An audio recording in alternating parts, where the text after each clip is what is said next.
Gostaria, primeiramente, também de agradecer ao Centro de Estudos Brasileiros pela realização dessa atividade, em especial a Rome Servian, e também ao segundo secretário Carlos Augusto Carvalho Dias, que foi quem fez, né, o convite.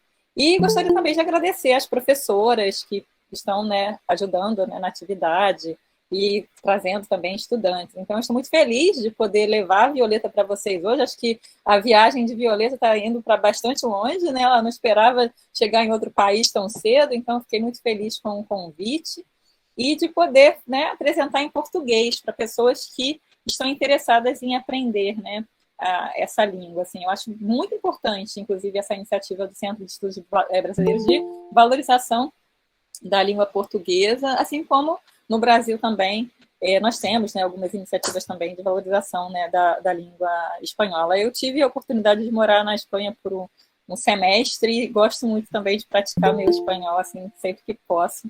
Eu gosto de conversar também, é importante, né, ouvir os diferentes acentos. No meu caso, talvez vocês estranhem um pouco o chiado, é porque é o acento aqui da região, né, do Rio de Janeiro, que é onde eu moro. Eu moro, né, na cidade de Niterói, que é muito próxima à capital, que é o Rio de Janeiro.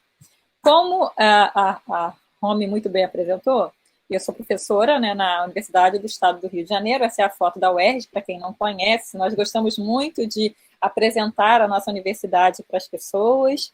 Ela tem, normalmente, flores assim, né, na primavera, fica bem bonita. E, não sei se alguém já visitou o Rio de Janeiro, né? A UERJ fica muito perto do Maracanã. Nós temos a vista privilegiada do Maracanã da UERJ, que vocês estão vendo aqui, né, na outra imagem. Então, nós nos orgulhamos muito, né, dessa universidade, porque é uma universidade que tem uma proposta bastante inclusiva e inclusive, de uma agenda, né, de políticas de ações afirmativas, né, variadas, com especial atenção à população negra, que representa mais de 50% da população brasileira, como vocês devem saber, né? Então, a UERJ tem esse diferencial, é uma universidade pública e que valoriza e que estimula a diversidade, né, e o acolhimento, né, das diversidades em suas diferentes frentes. Os pilares da universidade pública no Brasil são ensino, pesquisa e extensão. E nos meus projetos, eu tenho tentado, então, contemplar os 3 princípios básicos. As pessoas perguntam se eu não durmo, né, porque eu faço tanta coisa, e porque eu tento exatamente contemplar esses 3 aspectos. Se eu estiver falando muito alto ou muito rápido, vocês podem me avisar, viu? Porque eu acho, às vezes, que eu falo um pouco rápido. E aí, o meu objetivo com esse trabalho que eu vou apresentar aqui hoje é levar um pouco o resultado das pesquisas que eu venho desenvolvendo, né, levar para um público mais amplo, né, com especial atenção a crianças e jovens. Então, ontem, por exemplo, eu levei a viagem de Violeta para uma escola de educação infantil e acredito que o meu leitor mais jovem, ele ainda não é um leitor, né, de textos, mas de imagens, ele seja um bebê de 1 ano e meio. E eu fiquei bastante feliz de ter conseguido me comunicar com esse público, né, que é um público bastante desafiador, né, o público com menos de 5 anos. Mas eu acho que esse livro acaba sendo também interessante para qualquer público, né, ainda que ele seja voltado para o público infanto-juvenil. Depois eu até queria ouvir vocês sobre isso, afinal, vocês tiveram acesso ao PDF, né? Então, como nasceu a história, né? Como nasceu esse livro, como nasceu a Violeta? A Violeta, ela é uma personagem ficcional, criada por mim, né? Mas ela é inspirada, inclusive, nas minhas próprias memórias de infância. Eu nasci em 1980, só para situar vocês de onde eu falo. O livro mesmo, a ideia de escrever esse livro, nasceu desse recorte de jornal. É um recorte do jornal Correio da Manhã, né, datado de 1971. Nós, no Brasil, acredito também que vocês no Paraguai tenham, na biblioteca de vocês, na Biblioteca Nacional, nós aqui no Brasil temos um projeto de digitalização de periódicos. Então, é relativamente, né, hoje, tranquilo pesquisar periódicos no Brasil, e no caso do Correio da Manhã, nós temos muitos exemplares digitalizados. E foi por acaso, viu, que eu encontrei essa notícia.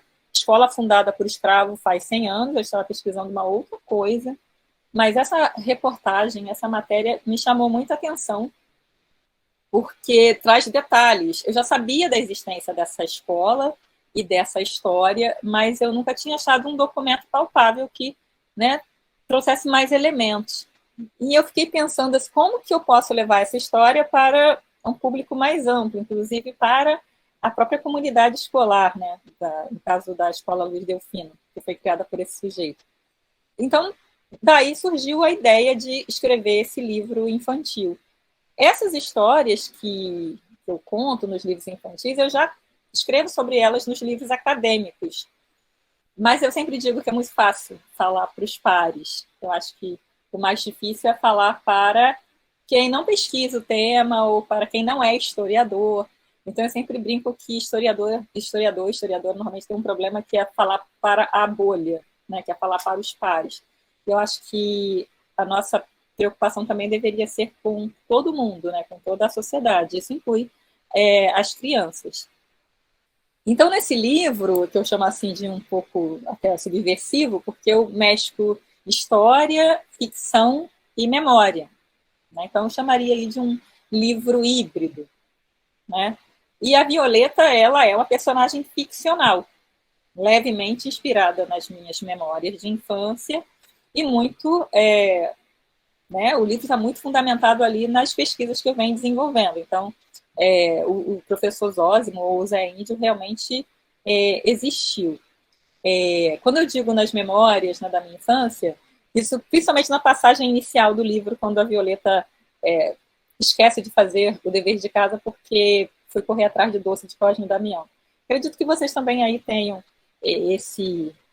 Aqui não é um feriado, mas uma data importante, então as pessoas, não só católicas, mas também pertencentes às religiões afro-brasileiras, elas distribuem doce, né? Dia 27 de setembro, 28, não há ali, né, uma precisão sobre a data, vai depender da religião. Então, no dia 27 de setembro, usualmente, distribuem doces. Isso, na minha geração, era muito, muito forte, acho que hoje menos. E ainda que a população negra no Brasil se autodeclare, né, a população autodeclarada negra no Brasil seja superior a 50%, ainda nós tenhamos essa realidade, nós não temos tantos materiais que contemplem essa história. Né? Então, por isso também que eu estou investindo nisso. E me surpreende sempre que as pessoas... Nossa, mas eu não sabia dessa história e tal. Então, eu acho que a gente ainda tem um grande desafio no sentido de reparação histórica no Brasil. E a reparação pode vir através do ensino, da literatura, do cinema, da cultura de forma geral. A Violeta, ela foi idealizada, né, imaginada por mim como sendo uma estudante de uma escola da rede municipal, uma escola pública da rede municipal do Rio de Janeiro, e o livro também procura valorizar a escola pública e os seus sujeitos, né? O livro que vocês tiveram acesso, e foi o acesso gratuito, inclusive, ele contou com financiamento de agências, né, de fomento aqui do Rio de Janeiro, mas também federais. E é por isso que eu acho importante levar gratuitamente essa história para as escolas públicas aqui do estado do Rio de Janeiro. Então, essa é a minha preocupação maior. E essa discussão em torno não só de identidade, mas também de uma imagem positiva, né, das crianças negras e da população negra de modo geral. Então, construir outras imagens. Né? Eu acredito que isso seja possível, né, no sentido de combater, né, os preconceitos, enfim, e o próprio racismo. E aí, no final, né, depois que eu queria ouvir vocês, a história tem, né, essa brincadeira, né, porque no início, quando eu escrevi o livro, ele se chamaria O Sonho de Violeta, mas eu achei que seria muito óbvio O Sonho de Violeta, então no final eu não gostei desse título, eu vou mudar para A Viagem de Violeta. E aí eu sempre pergunto, né, para as crianças, quando eu falo com elas sobre o livro, foi apenas um sonho? Ou será que realmente a Violeta viajou no tempo? Então, normalmente, cria assim, uma certa discussão a esse ponto. Nós sabemos, né? Assim, impossível a viagem no tempo, então provavelmente ela realmente dormiu e sonhou que viajou no tempo, né? Seria isso. Mas é bem interessante. Então, quando eu converso com crianças pequenas, elas dizem, não, ela viajou no tempo. Então, é bem interessante ver como que as crianças interpretam, né, o livro, isso a partir da faixa etária. É bem gratificante para mim. Uma outra questão que surge quando eu levo o livro para as crianças como eu posso fazer para publicar um livro também? Eu também quero escrever livros. Então, eu acho muito importante esse trabalho também de incentivo, né, à escrita. E isso também para vocês, né, que são aqui adultos, né, e adolescentes, vocês também podem escrever suas memórias, autobiografias ou livros infantis também. É algo bastante, não só divertido, como também libertador, assim, para mim, né, como historiadora, e me permitir fazer esse tipo de obra. Mas quando a gente faz esse tipo de obra, não quer dizer que não deva ter rigor e pesquisa. Pelo contrário, a gente tem que ter muito rigor e muita pesquisa quando vai falar para esse público tão importante e tão criterioso também, porque as crianças e os jovens são muito criteriosos no que eles leem. Eu trouxe também algumas referências, isso inclui até o meu livro, que aí sim é um livro voltado para o público acadêmico, né, voltado para os pares, mas eu coloco que é uma referência que também fundamenta o trabalho. E é isso, eu vou parar por aqui. Eu gostaria, né, do mais importante, que é ouvir vocês e abrir para as perguntas, que normalmente é a parte que eu mais gosto. Obrigada. As crianças também fazem, e agora eu vou, inclusive, dar oficinas sobre escrita criativa e publicação, a edição. Eu, quando criança, também gostava de escrever, mas nunca tinha tido condições, nem conhecimento, né, técnico para publicar um livro. Mas agora é possível, é acessível com algumas ferramentas. Então, você pode, por exemplo, publicar um livro a partir de alguns aplicativos, e um deles é o Canva, que você consegue, inclusive, fazer pelo próprio celular. Seria um e-book, mas é possível. Pelo site da Amazon, também é possível você gratuitamente subir o seu livro e disponibilizar o seu livro, né, no caso o e-book, e eles até imprimem. Então, isso que nós chamamos de autopublicação, né? A autopublicação hoje é uma realidade acessível, né? E você tem aí recursos e vídeos disponíveis na internet, tutoriais que vão dar esse passo a passo. No meu caso, eu contratei uma profissional, ela é da minha equipe, que é a Priscila.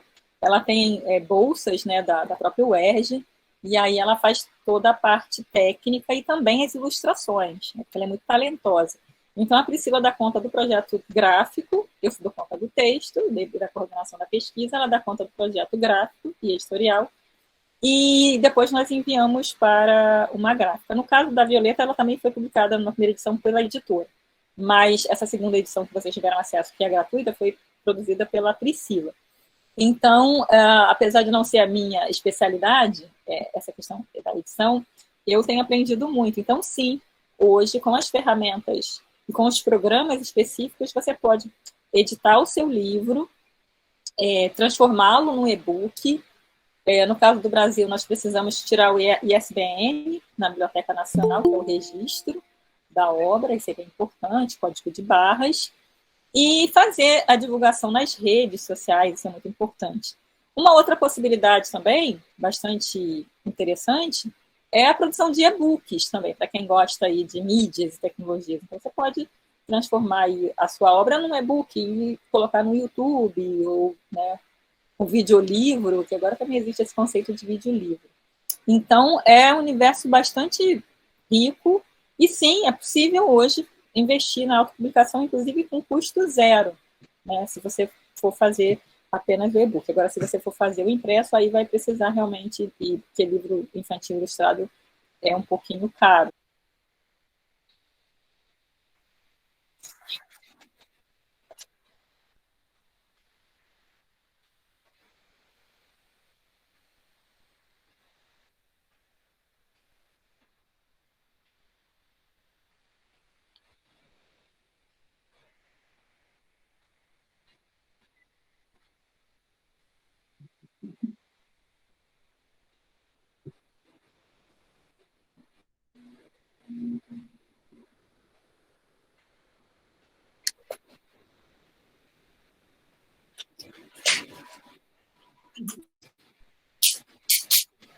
Uhum. Enquanto eles vão pensando, vou fazer uma pergunta, Romy, tá? Então, enquanto eles vão decidindo fazer perguntas também, vou pensando, né? Alexandra, quanto tempo levou para você a fazer esse livro? Desde o início até o final? Quanto tempo levou? Sim, obrigada pela pergunta, professora. Cada livro ele tem uma história, né? No caso da Violeta, a criação, né, do processo criativo da história não foi muito demorado, não, porque eu já vinha fazendo a pesquisa já tinha um tempinho. Então, eu acho que eu levei uma semana para escrever a história, mas aí não termina aí, né? Eu passei para a ilustradora, para ela criar toda, né, as imagens, que eu gosto muito, inclusive. Da escrita até, né, a finalização, eu acho que levou em torno de 3 meses. Não demorou muito, não. Foi até rápido. Tem essa parte toda, né, da revisão também, mas eu tenho essa dupla, né, que é a Priscila, que é a ilustradora, a gente se entende muito bem, então tem um entrosamento muito bom, isso é importante. E importante que a ilustradora respeite o texto, e ela faz isso muito bem. Porque às vezes o texto diz uma coisa e a imagem diz outra, mas não é o caso da minha relação com a Priscila. Normalmente ela é muito sensível e ela consegue captar exatamente o que eu quero no texto. Então, ela é muito sensível também e muito inteligente. Então, a gente é uma dupla que eu acho que está funcionando bem. Mas cada livro tem uma história, né? Que tem um tempo, enfim. A média é essa, de 3 a 6 meses. Essa tem sido a minha média. Muito bem, obrigada, professora. Quanto à ilustração, me faz lembrar nossa última versão do Viajando ao Brasil, que é o novo Viajando ao Brasil, que é o nosso material, fizemos uma edição renovada, e teve uma ilustração que não combinou com o que dizia. Então, eu lembrei agora disso, né, porque aqui é com a maior dificuldade, porque o desenhador, né, o design, também o que faz a diagramação, eles não são de fala portuguesa. Então, às vezes, a dificuldade de entender o que a gente quer, né? Dizer, não, mas aqui, essa ilustração é para um exercício onde a estante tem que estar atrás dos livros, onde o livro em cima da mesa, as contrações, né? Então, tem que fazer um desenho igual ao que diz, né? Então, às vezes acontece isso. Mas tá, professora, obrigada, viu? Sim, às vezes acontecem, né, essas falhas, né, no entendimento, na interpretação. E aí é muito complicado quando a imagem destoa do texto. Né? Isso é bem complicado num livro, ainda mais um livro infantil. Mas legal o Viajando no Brasil, depois eu gostaria de conhecer também a obra.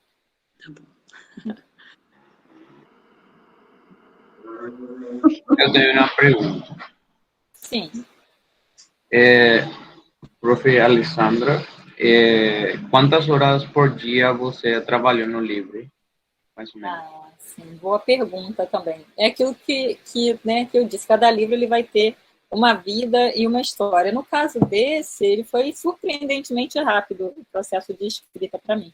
Então, normalmente eu sento de manhã e fico até por volta das 5 da tarde escrevendo, mas eu gosto de não ser interrompida quando eu estou no processo criativo, o que é bastante difícil, né, que a gente vive com muitas outras tarefas. Então, para mim, é sempre melhor escrever nas férias, por exemplo, porque eu não tenho que fazer as pausas. Então, eu preciso de uma semana só para escrever.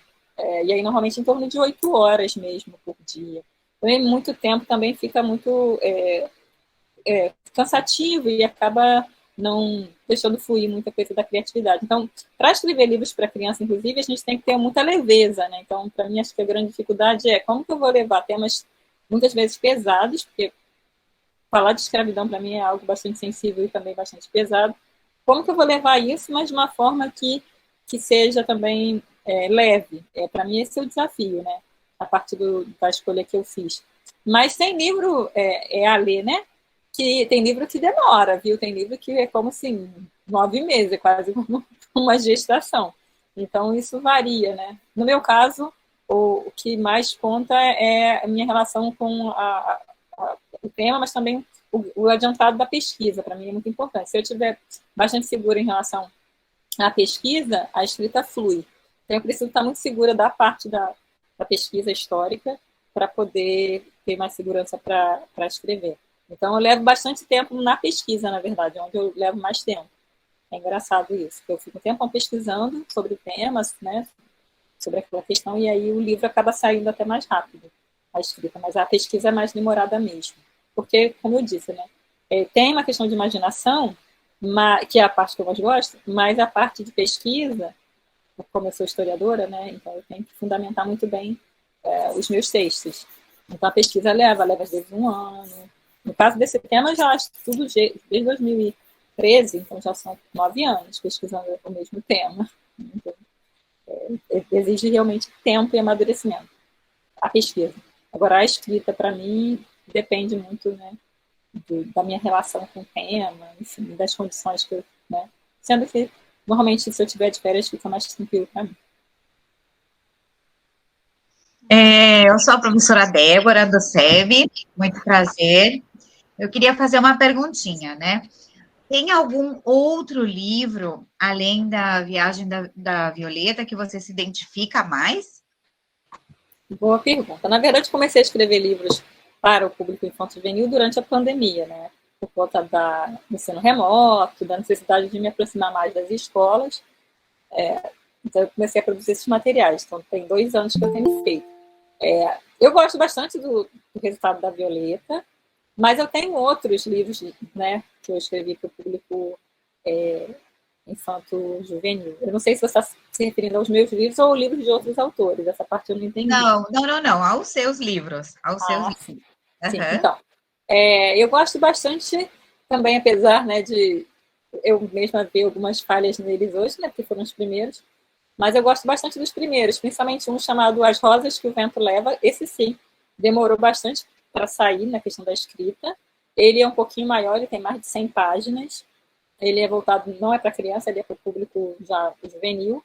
E ele também tem um pouco de memórias, né, das minhas próprias memórias. Então, As Rosas que o Vento Leva e Violeta, eles nesse sentido conversam, porque é onde eu também me coloco. Então, esses acabam sendo também, né, os meus favoritos, né, por questão, né, de me identificar com os livros. Então, seriam esses, né, As Rosas que o Vento Leva. Eu acho que eu passei para você, Romy, esse também não sei. E o Viagem de Violeta, porque eu tenho usado elementos autobiográficos também para escrever, né, para inspirar, né, a escrita. Isso me ajuda bastante. Tá certo, perfeito. Muito obrigada. Obrigada pela pergunta. Alessandra, o que você fez na Espanha? Fez curso ou o quê? Como foi a sua experiência lá na Espanha? Saiu um pouco abafado. Eu não entendi direito o que ele disse. Lá na Espanha, como foi a sua experiência? Sim, obrigada. Na Espanha eu estava ainda no doutorado, eu morei lá em 2011, né, na condição de doutoranda.